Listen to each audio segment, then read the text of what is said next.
Hi friends, దోశలో ఎన్ని రకాలు ఉన్నాయో నేను చెప్పాను నేను వీడియోలో. అవి ఒక్కొక్క టేస్ట్ ఉంటాయి. ఒకసారి ఈ దోశ ఎలా ఉంటుందో చూద్దాం.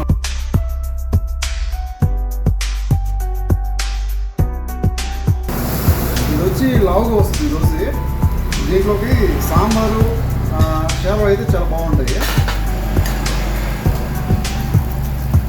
జస్ట్ మీకు శాంపుల్ చూపిస్తున్నాను. అంటే చూసుకుంటే ఇంత లావు వచ్చిందో, ఊరికేట పోయినా లావు వచ్చేసింది. దానంతా అదే పైకి వేస్తుంది. మనం గట్టిగా వేసి ప్రెషర్ ఇవ్వలేదు. ఒక్కదానికి ఒక కొలత ఉంటుంది. ఆ కొలత ప్రకారం వేసుకుంటే ఈ విధంగా వస్తుంది. మనం ఈ నాన్ స్టిక్ మీద వేసే దోశ వేరే, ఇంట్లో వేసుకునే దోశ వేరే. చూడండి ఎంత వస్తుందో.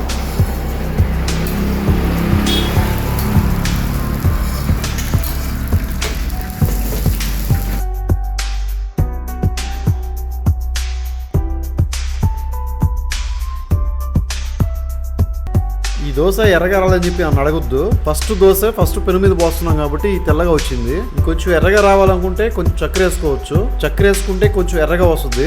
చాలా మంది అడుగుతున్నారు రెసిపీస్ చూపించమని. వడలు ఈ విధంగా రావాలంటే ఏం చేయాలో నెక్స్ట్ వీడియో చెప్తాను నేను.